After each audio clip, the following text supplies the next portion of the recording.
Welcome to Influential Entrepreneurs, bringing you interviews with elite business leaders and experts, sharing tips and strategies for elevating your business to the next level. Here's your host, Mike Saunders. Hello and welcome to this episode of Influential Entrepreneurs. This is Mike Saunders, the Authority Positioning Coach.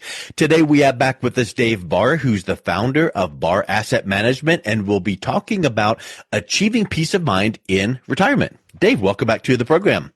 Hi, Mike. Thanks for having me again.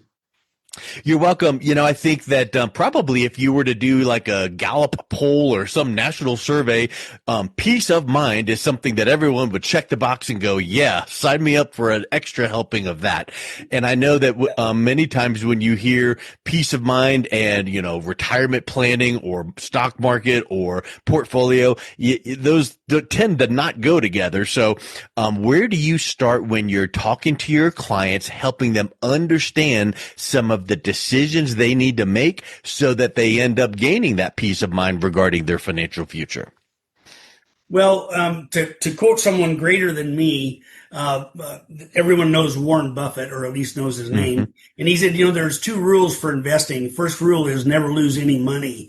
And the second rule is don't forget rule number one. So, yep. And as easy as that as it rolls off the tongue, it's not as easy to accomplish, if you will, in the investment markets. So we work at strategizing with people according to their unique needs, and some people can handle the ups and downs of the market, others cannot. But certainly, when you get to retirement age, your opportunity for corrections, if you will, making course corrections, are less than they were when you're working and earning and saving money. You get one chance at retirement, and you need to get it right. It doesn't mean that you can't make course corrections within that time. I call them adjustments, but huge course corrections are difficult to do. Yeah, you don't want to be turning on a dime, making a 90-degree turn, but if you need to change a degree or two here and there, that's not going to, you know, tip the boat over. Right. Exactly. You know, you mentioned something about Warren Buffett, of course, and you know, I think maybe I'm wrong here, but I've heard this quote, or maybe it's attributed to him, where he says, "Put your eggs all in one basket, and then watch that basket." And that doesn't mean put all your eggs or your money in one stock, but it just means watch where your money is. Watch it. Test it, make sure that all of your assumptions are correct. But let's talk a little bit about something that would disrupt peace of mind in retirement, which is money in the market and the risk and volatility that brings. And my uneducated opinion, you would know better with 40 plus years in the industry, when you're in your 20s and 30s, if you have a little bit of risk and volatility, you got plenty of time for it to come back and recover. But at a certain age, you need to start throttling back, going, you know what? I don't have as much runway as I used to before retirement. Now I need to really, really address and tamp down that risk and volatility. How do you address that with your clients? So, being in the market is still an option after retirement, but probably not to the extent that you were before. It is, unless you're quite wealthy. But for those of us regular folks, throttling back, as you put it, is probably a real good idea.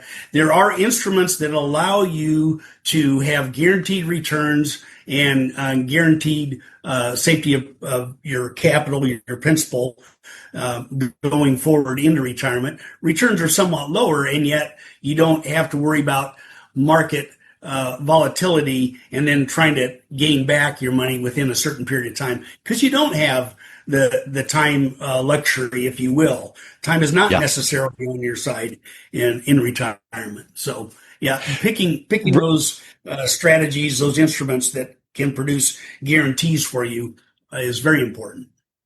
You know, it reminds me of the old fable about the tortoise and the hare. You know, like, hey, that rabbit is sprinting off down the road. He's going to win the race, but then he gets tired or distracted or whatever, or lost.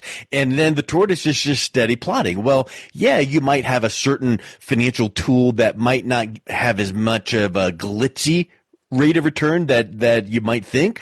But man, if it's guaranteed and never going to lose money, that steady plotting is a really solid, attractive proposition, I would suspect. Yes, you're right.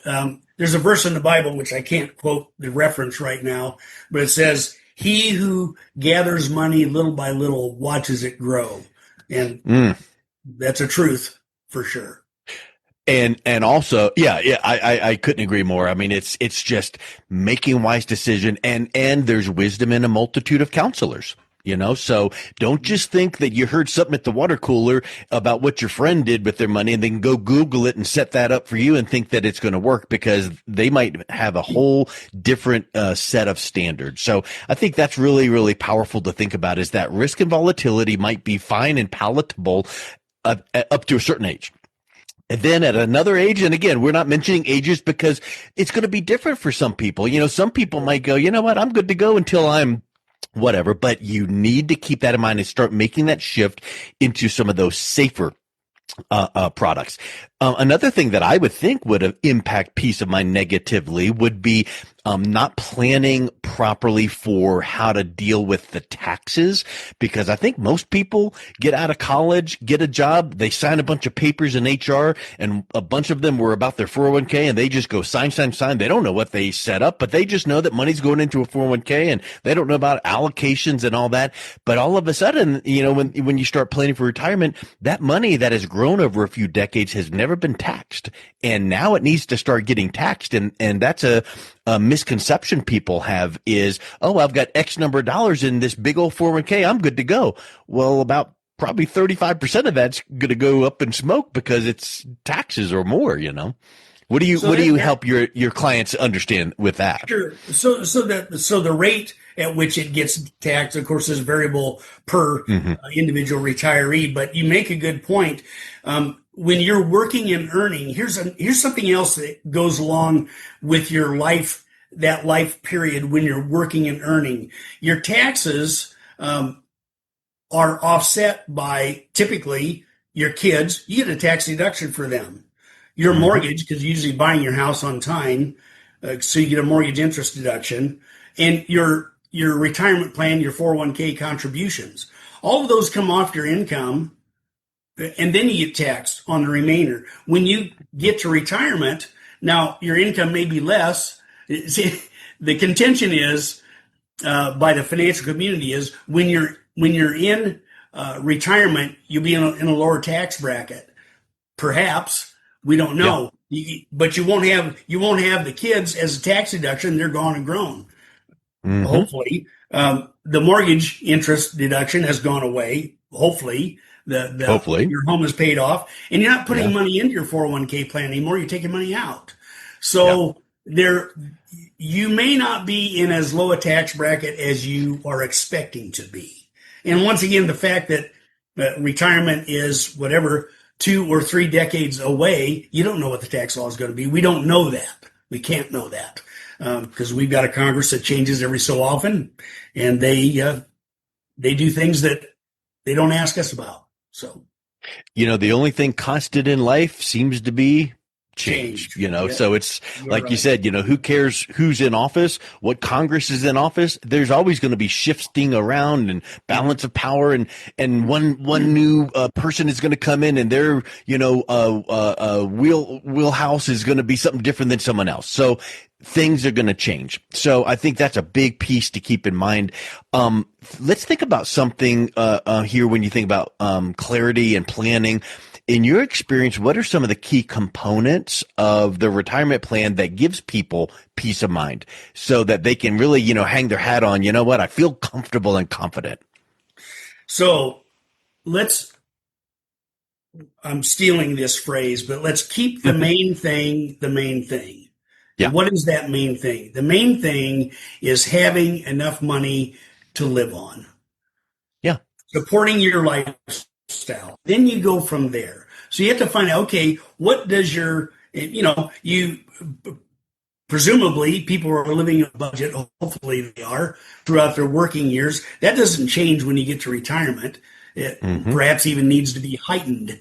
But what does your budget require? What do you need for housing, and hopefully your housing is paid for, but you're still going to have real estate taxes. If you rent, then you do have that cost. You have your dwelling insurance. You have your transportation cost still. You have grocery costs. Let's find out what your monthly, as they put it, your monthly nut is to crack. And that's the main thing. So we got to find a way to guarantee that that's coming in. A combination of Social Security, pension if you have it. There's not too many pensions anymore, but some folks do. And then money from your assets that you've accumulated. So. Mm-hmm. Yeah. Yeah, that's, it's in a sports analogy. It reminds me of how people talk about football coaching. Let's just get the blocking and tackling taken care of. We don't need to worry about the fancy plays, the Statue of Liberty plays. Let's just block and tackle, and I think that's what you just said. Let's keep the main thing the main thing. Can I have enough money to actually exist, to pay, my main bills, to eat? And I think that's the kind of thing that once you get that, taken care of, then we can go, let's take that big cruise and some of the extra things. But what are some of the unknowns that people don't tend to plan for? Like, we don't know if healthcare costs are going to go up, down, or all around, but there's going to be some of those unknown expenses. What are some of those that people should be considering so that they have peace of mind in retirement? So some of it is not necessarily an unknown, but how does it fit? So taking Social Security, when should I do that? There's a school of thought that says take it as soon as you can get it. It's a lower amount, but take it as soon as you get it. There's another school of thought says, no, wait until you're 70. That's when it gets to be the highest amount. There's a crossover period where when it's a break even, and we talk about that, but that's not an unknown per se, but it's how do we apply that to ourselves, which is unknown, if you will, as far as the results go. Frankly, everybody has if I use the analogy of a bucket, everybody has a retirement bucket. You come to retirement with that bucket, but you know what? It's got holes in it. There's patches on it because there's holes in it. Your retirement bucket has holes. And the question I ask is, would you like me to tell you about the holes in your bucket, or would you just prefer to discover them on your own as you go along? And again, everyone is so unique that their unknowns may be just unique to them. A relative that lives at a distance who's going to need care, if you will. Grandchildren that you want to see, they're at a distance. That costs money to do that sort of thing. So it can be a number of things. But sometimes you at least need to articulate what they could be. Like the holes in the bucket. I'd rather know what they are or what they could be. Like for instance, taking care of your car. I know that if you don't change your oil pretty frequently, your engine could seize up. So I want to know that could be a problem.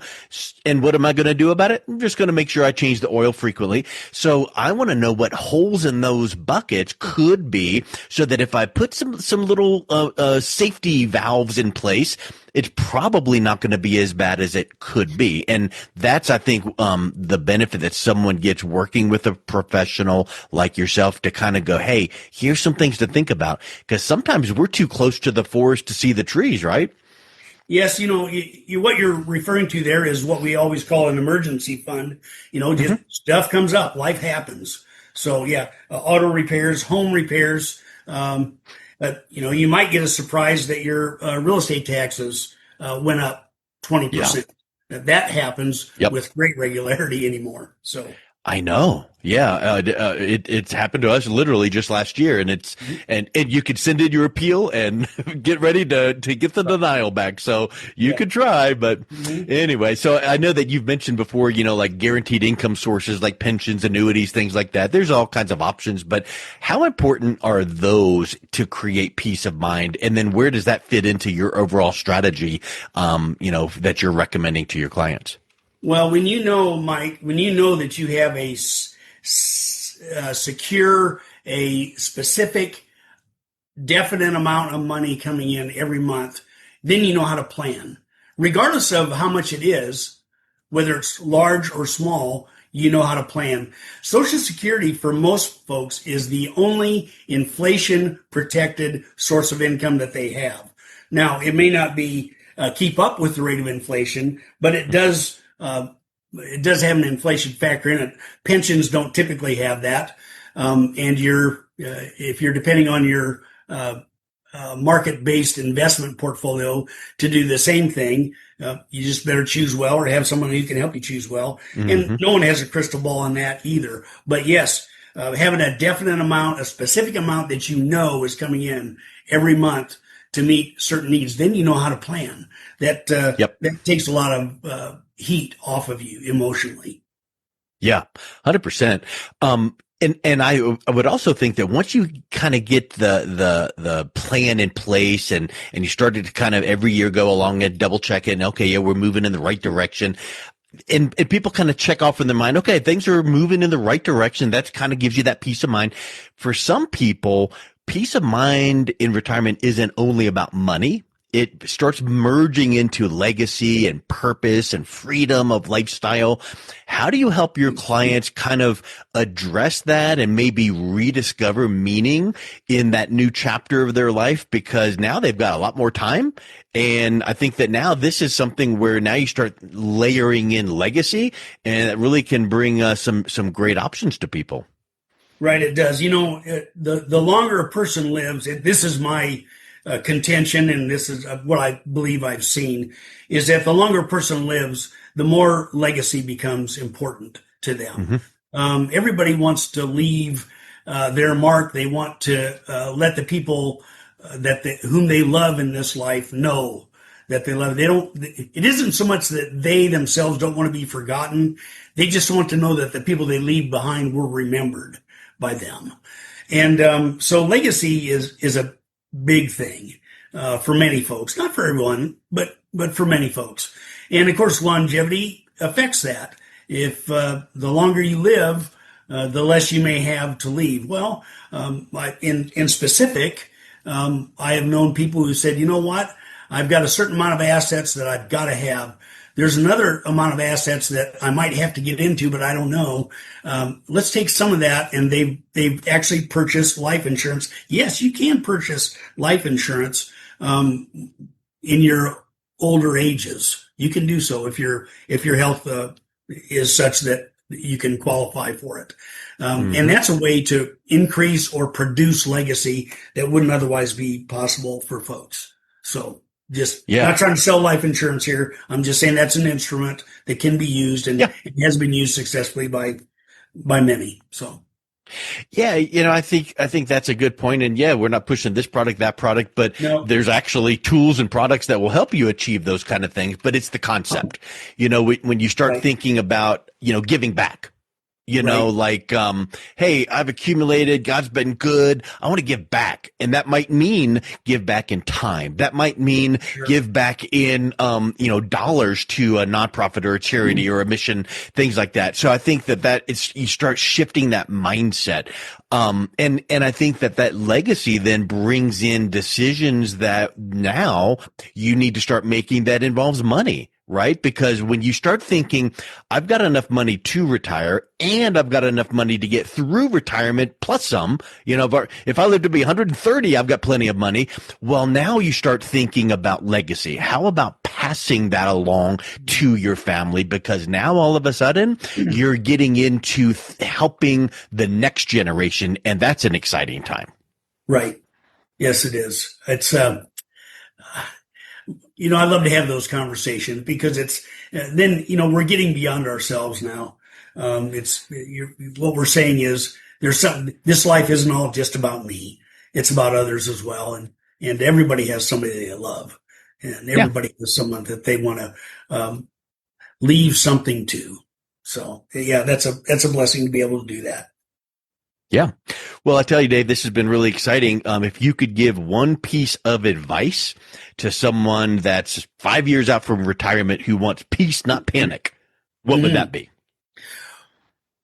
Well, I would begin by saying something it has nothing to do with the financial, but it has more to do with what we just were speaking about. And that is, have a plan for what your retirement's going to look like, not in terms of the things you buy, but the things that you do. As an example, I have clients who volunteer their time every week at a food bank and helping those who are less fortunate. I think volunteer work can be a great thing. You may want to continue on working, producing some income for yourself on a part-time basis, but have a plan for what that's going to look like. I don't know if you've ever experienced this, Mike, but I had a vacation once that I planned out and it was going to be great. And I can tell you, when they say getting there is half the fun, that's actually inaccurate. In that case, getting there was all the fun. The vacation was a disaster. So a little bit better planning. At least I was visualizing what it was going to be. It didn't turn out the way I thought, so I didn't plan quite so well. But I would encourage people to say, what does this look like? Goals and activity cure boredom. Yeah. So let's. I love it. Yeah. Awesome, Dave. Well, once again, just great ideas and strategies. If someone is interested in learning a little bit more about what you do and how you do it, what's the best way they can reach out and connect with you? So the best way would be our website, retirewithbam.com. That's Barr Asset Management. So retire with BAM, and that's got a contact page and our phone number, and you can get a hold of us there. So, and we would welcome your call and look forward to speaking with you then. So excellent. Well, Dave, thank you so much for coming back on. It's been a real pleasure talking with you today. Mike, thank you for having me again. Enjoyed our conversation. You've been listening to Influential Entrepreneurs with Mike Saunders. To learn more about the resources mentioned on today's show or listen to past episodes, visit www.influentialentrepreneursradio.com.